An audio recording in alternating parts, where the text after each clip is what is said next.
The Preacher by Camilla Läckberg. Read by Cameron Stewart. And translated from the Swedish by Stephen T. Murray. For Mickey. Chapter 1. The day was off to a promising start. He woke up early before the rest of the family, put on his clothes as quietly as possible, and managed to sneak out unnoticed. He took along his knight's helmet and wooden sword, which he swung happily as he ran the 100 yards from the house down to the mouth of the King's Cleft. He stopped for a moment and peered in awe into the sheer crevice through the rocky outcrop. The sides of the rock were 6 or 7 feet apart, and it towered up over 30 feet into the sky, into which the summer sun had just begun to climb. 3 huge boulders were solidly wedged in the middle of the cleft, and it was an imposing sight. The place held a magical attraction for a 6-year-old. The fact that the King's Cleft was forbidden ground made it all the more tempting. The name had originated from King Oscar II's visit to Fjallbacka in the late 19th century, but that was something he neither knew nor cared about as he slowly crept into the shadows with his sword ready to attack.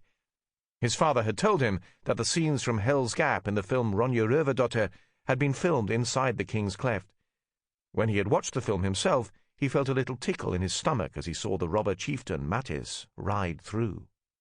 Sometimes he played highwayman here, but today he was a knight of the Round Table, like in the big, fancy-coloured book that his grandmother had given him for his birthday. He crept over the boulders that covered the ground and made ready to attack the great fire-breathing dragon with his courage and his sword. The summer sun did not reach down into the cleft, which made it a cold, dark place, perfect for dragons. Soon he would make the blood spurt from its throat, and after prolonged death throes it would fall dead at his feet. Out of the corner of his eye, he saw something that caught his attention. He glimpsed a piece of red cloth behind a boulder, and curiosity got the better of him. The dragon could wait. Maybe there was treasure hidden there. He jumped up on the rock and looked down the other side. For a moment, he almost fell over backwards, but after wobbling and flailing his arms about, he regained his balance. Later, he would not admit that he was scared, but just then, at that instant, he had never been more terrified in all 6 years of his life. A lady was lying in wait for him. She was on her back, staring straight up at him with her eyes wide. His first instinct was to flee before she caught him playing here when he wasn't supposed to be. Maybe she would force him to tell her where he lived and then drag him home to Mama and Papa. They would be so furious, and they were sure to ask, "How many times have we told you that you mustn't go to the King's Cleft without a grown-up?" But the odd thing was that the lady didn't move. She didn't have any clothes on either, and for an instant he was embarrassed that he was standing there looking at a naked lady. The red he had seen was not a piece of cloth, but something wet right next to her, and he couldn't see her clothes anywhere. Funny, lying there naked, especially when it was so cold. Then something impossible occurred to him. What if the lady was dead? He couldn't work out any other explanation for why she was lying so still.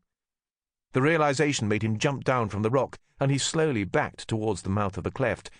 After putting a few yards between himself and the dead lady, he turned round and ran home as fast as he could. He no longer cared if he was scolded or not. Sweat made the sheets stick to her body. Erika tossed and turned in bed, but it was impossible to find a comfortable position. The bright summer night didn't make it any easier to sleep, and for the 1000th time she made a mental note to buy some blackout curtains to hang up, or rather persuade Patrik to do it. It drove her crazy that he could sleep so contentedly next to her.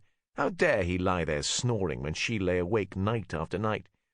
She gave him a little poke in the hope that he'd wake up. He didn't budge. She poked a little harder.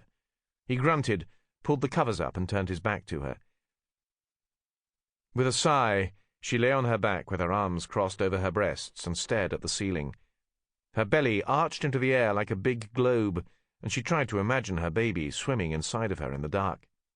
Maybe with his thumb in his mouth, although it was all still too unreal for her to be able to picture it. She was in her 8th month, but still couldn't grasp the fact that she had another life inside her. Well, pretty soon.